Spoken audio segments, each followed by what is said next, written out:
નમસ્કાર. Indian lit chat channel પર હું ધવલ રાજ્યગુરુ આપનું હાર્દિક સ્વાગત કરું છું. ચાલો આજની ચર્ચાની શરૂઆત એક એવા વાક્યથી કરીએ જેણે સાહિત્ય જગતને ખરેખર હચમચાવી દીધું હતું. વાક્ય છે, આજે માં મરી ગઈ, અથવા કદાચ ગઈકાલે, મને પાકી ખબર નથી. આ એક જ વાક્ય કોઈ પણ વાચકને અટકી જવા મજબૂર કરી દે. મતલબ આટલી મોટી ઘટના વિશે આટલી ઠંડી, આટલી લાગણીશૂન્ય પ્રતિક્રિયા. બિલકુલ. આ શું છે? અને આ શબ્દો છે 1942માં પ્રકાશિત થયેલી અલ્બેર કામુની નવલકથા ધી આઉટસાઇડરના. જેને ધ સ્ટ્રેન્જર તરીકે પણ ઓળખવામાં આવે છે. હા, ધ સ્ટ્રેન્જર.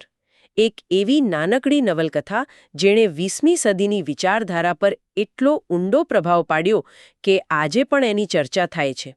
સાચી વાત છે. તો આજે આપણે એ જ સમજવાનો પ્રયત્ન કરીશું કે આટલી સરળ લાગતી વાર્તા આટલી શક્તિશાળી અને વિવાદાસ્પદ કેમ બની. અને આ ચર્ચાના કેન્દ્રમાં મને લાગે છે કે એક જ સવાલ છે જે સ્ત્રોતો પણ વારંવાર પૂછે છે. આ નવલકથાનો નાયક મરસો ખરેખર છે કોણ? હા, આ મોટો સવાલ છે. શું તે એક એવો દાર્શનિક છે જે સમાજના ઢોંગને નકારે છે, કે પછી એક માનસિક રીતે વિકૃત લાગણીહીન સોશિયોપેથ છે? અથવા તો એવા સમાજનો શિકાર છે જે તેની કાચી ફિલ્ટર વગરની પ્રામાણિકતાને સ્વીકારી જ નથી શકતો. બરાબર. આખી ગૂંચવણ આ જ પ્રશ્નની આસપાસ ફરે છે. તો ચાલો આ ગૂંચવણને ઉકેલવાનો પ્રયત્ન કરીએ. વાર્તાની શરૂઆત જ બહુ વિચિત્ર છે. મરસોને એની માતાના મૃત્યુના સમાચાર મળે છે. હા. તે અંતિમ સંસ્કાર માટે જાય છે, પણ એની વર્તણૂક અત્યંત અસામાન્ય છે. તે રડતો નથી. અને એટલું જ નહીં, તે શબપેટી પાસે બેસીને આરામથી કોફી પીએ છે, સિગારેટ ફૂંકે છે. હા, અને ત્યાં હાજર બીજા લોકોની રડતી આંખો એને પરેશાન કરે છે. મતલબ કોઈ સામાન્ય માણસ આવું કઈ રીતે કરી શકે? પણ અહીં કામુ આપણને એ જ સવાલ પૂછે છે કે સામાન્ય એટલે શું? શું દુઃખ વ્યક્ત કરવાની કોઈ નક્કી રીત હોય છે? ખરું ને. મરસો દુઃખ અનુભવે છે કે નહીં એ અલગ વાત છે, પણ તે દુઃખનો દેખાડો નથી કરતો. સ્ત્રોતો સ્પષ્ટ કરે છે કે તેના માટે શારીરિક સંવેદનાઓ વધુ વાસ્તવિક છે. જેમ કે ગરમી, થાક, ઊંઘ. એકદમ. આ બધું એના માટે સામાજિક રિવાજો કરતાં વધુ સાચું છે. તે જૂઠું બોલીને રડવાનું નાટક નથી કરી શકતો, કારણ કે એને અતાર્કિક લાગે છે. અને એ અતાર્કિકતાની હદ તો ત્યારે આવે છે જ્યારે માતાના અંતિમ સંસ્કારના બીજા જ દિવસે તે તેની જૂની સહકર્મી મેરીને મળે છે. અને પછી તેઓ દરિયામાં તરે છે, હસે છે, સાંજે એક કોમેડી ફિલ્મ જોવા જાય છે અને રાત્રે શારીરિક સંબંધ બાંધે છે. આ વાંચીને તો કોઈને પણ આંચકો લાગે. બિલકુલ. આ માણસના મનમાં ચાલી શું રહ્યું છે? કશું જ નહીં. અને એ જ તો સમસ્યા છે. મતલબ કે તે વર્તમાનની ક્ષણમાં જીવે છે. તેને મેરી સાથે રહેવું ગમ્યું તો તે રહ્યો. તેને ફિલ્મ જોવી ગમી તો તેણે જોઈ. તે ભૂતકાળના શોકને ભવિષ્યની ચિંતા સાથે જોડતો નથી. પણ આપણો સમાજ આ રીતે નથી જોતો. ના, આપણો સમાજ આ રીતે કામ નથી કરતો. સમાજને પ્રતીકો જોઈએ, દેખાડો જોઈએ. અને મરસોનો આ જ ગુણ પાછળથી કોર્ટમાં તેની વિરુદ્ધનો સૌથી મોટો પુરાવો બને છે. એટલે કે તેનો ગુનો એ નથી કે તેણે શું કર્યું, પણ એ છે કે તેણે શું અનુભવ્યું નહીં. અથવા તો અનુભવવાનો દેખાડો ન કર્યો. બરાબર. હા. સરકારી વકીલ પાછળથી દલીલ કરે છે કે જે માણસ પોતાની માતાના મૃત્યુના બીજા દિવસે આવું વર્તન કરી શકે છે, તેનું હૃદય પથ્થરનું છે. અને તે કોઈ પણ ગુનો કરવા સક્ષમ છે. બરાબર. જુઓ, અહીં કેસ હત્યાનો છે, પણ ચર્ચા તેના ચારિત્ર્ય પર થઈ રહી છે. સમાજ તેના ગુનાને નહીં, પણ તેના વ્યક્તિત્વને સજા આપવા માંગે છે. અને આ વ્યક્તિત્વની ઉદાસીનતા એ હજી આગળ વધે છે. વાર્તામાં તેના પાડોશી રેમન્ડની એન્ટ્રી થાય છે. હા, રેમન્ડ, જે સ્પષ્ટપણે એક ગુંડો અને દલાલ છે. અને તે મરસો પાસે તેની આરબ પ્રેમિકાને ફસાવવા માટે એક પત્ર લખાવે છે, જેથી તે તેને પાઠ ભણાવી શકે. કદાચ મારી પણ શકે. હા. અને મરસો શું કરે છે? તે કોઈ નૈતિક દ્વિધા વગર એ પત્ર લખી આપે છે. અને જ્યારે પૂછવામાં આવે કે કેમ, તો એનો જવાબ હોય છે, મને ના પાડવાનું કોઈ કારણ દેખાયું નહીં. અહીંથી એક ગંભીર પ્રશ્ન ઊભો થાય છે. સ્ત્રોતોમાં પણ આની ચર્ચા છે. શું આ દાર્શનિક ઉદાસીનતા છે? કે પછી નૈતિક રીતે બેજવાબદાર હોવું તે છે? શું તે એક સોશિયોપેથ છે? એ એકદમ સાચો મુદ્દો છે. કારણ કે દર્શનના નામે આપણે એ ન ભૂલી શકીએ કે તે એક સ્ત્રી પર થનારી હિંસામાં ભાગીદાર બની રહ્યો છે. બરાબર. તેની આ ઉદાસીનતા ક્યાંક ક્રૂરતામાં તો નથી ફેરવાઈ જતી? આ જ તો આ નવલકથાની સુંદરતા અને ભયાનકતા છે. તે આપણને કોઈ સરળ જવાબ નથી આપતી. અને એ જ નાનકડો નિર્ણય, પત્ર લખવાનો. હા, મરસોની ઉદાસીનતા તેને એક નાના અર્થહીન લાગતા નિર્ણય તરફ દોરી જાય છે. પત્ર લખવું. અને એ જ નિર્ણય આખી વાર્તાને હત્યા તરફ ધકેલી દે છે. અને હત્યાની એક ઘટના, એ તો આખી વાર્તાનો સૌથી વિચિત્ર અને યાદગાર હિસ્સો છે. બિલકુલ. તે કોઈ દુશ્મની, ક્રોધ કે લોભનું પરિણામ નથી. તે સૂર્યને કારણે થાય છે. હા, આ અત્યંત અતાર્કિક છે. મરસો રેમન્ડ અને તેના મિત્રો બીચ પર જાય છે. ત્યાં એમની પેલી આરબ છોકરીના ભાઈઓ સાથે બોલાચાલી થાય છે. પછીથી મરસો એકલો બીચ પર પાછો ફરે છે. ત્યાં ભયંકર ગરમી છે. સૂર્ય જાણે આગ વરસાવી રહ્યો છે. અને તેને પેલો આરબ ફરી મળે છે. હા, અને આરબ તેના ખિસ્સામાંથી છરો કાઢે છે. પણ તે હુમલો નથી કરતો, ખરું ને? તે માત્ર સ્વબચાવમાં છરો બતાવે છે. બરાબર. પણ મરસોના વર્ણન મુજબ સૂર્યનો પ્રકાશ એ છરા પરથી સીધો તેની આંખોમાં તલવારની જેમ ભૂંકાય છે.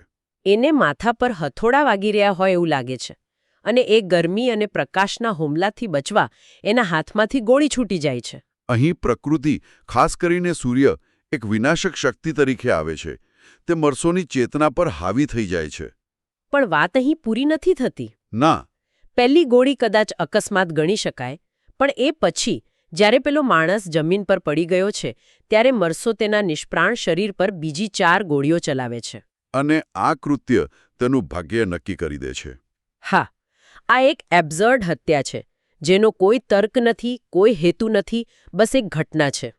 પણ એક મિનિટ, આપણે જેને પેલો આરબ કહી રહ્યા છીએ, એનું કોઈ નામ જ નથી આખી નવલકથામાં. એવું કેમ? એનું કોઈ વ્યક્તિત્વ નથી, કોઈ અવાજ નથી, કોઈ પરિવાર નથી. તે માત્ર ધ આરબ છે. અને આ જ આ નવલકથા પર લાગેલો સૌથી મોટો અને ગંભીર આરોપ છે. કોણે લગાવ્યો છે? એડવર્ડ સઈદ જેવા વિવેચકોએ આ મુદ્દો ઉઠાવ્યો છે. તે કહે છે કે અહીં કામુની સંસ્થાનવાદી માનસિકતા દેખાય છે. તે સમયે અલ્જીરિયા ફ્રાન્સનું સંસ્થાન હતું. ઓહ હા. આ વાર્તામાં એક ફ્રેન્ચ માણસ એક અલ્જીરિયન મૂળના માણસની હત્યા કરે છે અને એ મૃત્યુ પામેલા માણસની ઓળખ જ ગાયબ છે. જાણે તેનું મૃત્યુ માત્ર મરસોની દાર્શનિક યાત્રાને આગળ વધારવા માટેનું એક સાધન હોય. એકદમ. તો શું એવું કહી શકાય કે મરસોની જે વ્યક્તિગત ઉદાસીનતા છે, તે ખરેખર યુરોપની, તેના સંસ્થાનો પ્રત્યેની સામૂહિક ઉદાસીનતાનું પ્રતીક છે? આ એક બહુ જ મહત્વનો મુદ્દો છે. જે રીતે મરસોને આરબના જીવનની કોઈ પડી નથી, તે રીતે સંસ્થાનવાળી શાસનને ત્યાંના મૂળ લોકોની કોઈ પડી નહોતી. આ તો આખી નવલકથાને એક નવા જ દૃષ્ટિકોણથી જોવાની ફરજ પાડે છે. બિલકુલ. અને આ અતાર્કિક હત્યા જ મરસોને સીધો કાયદાના સકંજામાં લઈ જાય છે. અને અહીંથી વાર્તાનો બીજો અને સૌથી નાટકીય ભાગ શરૂ થાય છે. નાટકીય એટલા માટે કારણ કે કોર્ટરૂમમાં હત્યાની ચર્ચા લગભગ થતી જ નથી. ના, બરાબર. બધી ચર્ચા એ વાત પર કેન્દ્રિત છે કે મરસો કેવો માણસ છે. તપાસ અધિકારીએ જાણીને હતપ્રભ થઈ જાય છે કે મરસો ઈશ્વરમાં માનતો નથી. હા, જ્યારે તે મરસોને ક્રોસ બતાવીને પૂછે છે કે શું તે ભગવાનમાં માને છે, અને મરસો સ્પષ્ટ ના પાડે છે, ત્યારે અધિકારી માટે એક ખૂન કરતાં પણ મોટો આઘાત હોય છે. અને તે એને મિસ્ટર એન્ટીક્રાઇસ્ટનું ઉપનામ આપી દે છે. આ એ બિંદુ છે જ્યાં કામુ ખુદ સમાજને કઠેડામાં ઊભો કરે છે. કાયદાકીય અને ધાર્મિક વ્યવસ્થાને ઘટનાના સત્યમાં રસ નથી. એમને શેમાં રસ છે? એમને એમાં રસ છે કે વ્યક્તિ તેમના બનાવેલા નિયમો અને માન્યતાઓના ઢાંચામાં બંધ બેસે છે કે નહીં. મરસોનો નાસ્તિકવાદ અને પસ્તાવાનો દેખાડો કરવાનો ઇનકાર એના માટે હત્યા કરતાં પણ મોટો ગુનો બની જાય છે. સમાજ એવા માણસથી ડરે છે જે તેના બનાવેલા નાટકમાં ભાગ લેવાની ના પાડી દે. બરાબર. અને આખી અદાલતી કાર્યવાહી એક નાટક જ છે. વકીલ વારંવાર એ જ મુદ્દા ઉઠાવે છે કે મરસો માતાના મૃત્યુ પર રડ્યો નહોતો, તેણે કોફી પીધી હતી અને બીજા દિવસે એક કોમેડી ફિલ્મ જોવા ગયો હતો. હા, સાક્ષીઓ આવે છે, પણ કોઈ તેની હત્યાના કારણ વિશે પૂછતું જ નથી. એવું લાગે છે કે ચુકાદો તો પહેલેથી જ લખાઈ ગયો છે. અને અંતે તેને ફ્રેન્ચ લોકોના નામે ગિલોટીનથી મૃત્યુદંડની સજા ફટકારવામાં આવે છે. અને કારણ? ચુકાદાનું કારણ હત્યા નથી, પણ એ છે કે તેણે નૈતિક રીતે પોતાની માતાને દફનાવી છે, જે તેને સમાજ માટે ખતરો બનાવે છે. આ તો અકલ્પનીય છે. આ ચુકાદો કામુની વાતને સાબિત કરે છે. મરસોને તેના કૃત્ય માટે નહીં, પણ તે જેવો છે તે માટે સજા થાય છે. કામુના પોતાના શબ્દોમાં જે સ્ત્રોતોમાં ટાંકવામાં આવ્યા છે, મરસો એટલા માટે ગુનેગાર છે કારણ કે તે સમાજનો ખેલ રમતો નથી. આ અર્થમાં તે પોતાની આસપાસના સમાજ માટે આઉટસાઇડર છે.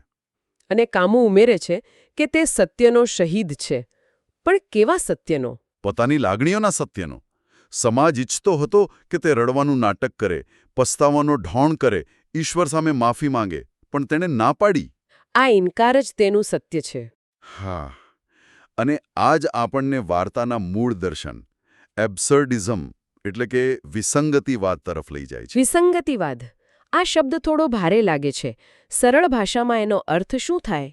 જો વિસંગતિવાદ એટલે મનુષ્ય અને બ્રહ્માંડ વચ્ચેનો તૂટેલો સંબંધ. એટલે કે મનુષ્ય આજીવન જીવનનો કોઈ અર્થ, કોઈ હેતુ, કોઈ તર્ક શોધવાનો પ્રયત્ન કરે છે. આપણે કારણો અને જવાબો શોધીએ છીએ. સાચી વાત છે. પણ સામે પક્ષે બ્રહ્માંડ એકદમ મૌન છે, ઉદાસીન છે. તે આપણને કોઈ જવાબ, કોઈ અર્થ આપતું નથી.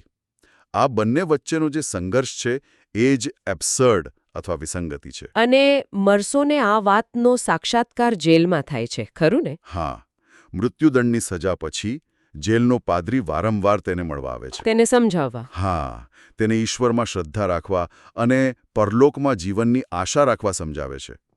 શરૂઆતમાં મરસો તેને ટાળે છે, પણ અંતે તેનો ગુસ્સો ફાટી નીકળે છે. તે પાદરી પર બૂમો પાડે છે અને કહે છે કે તેની બધી ખાતરીઓ એક સ્ત્રીના વાળ જેટલી પણ કિંમતી નથી.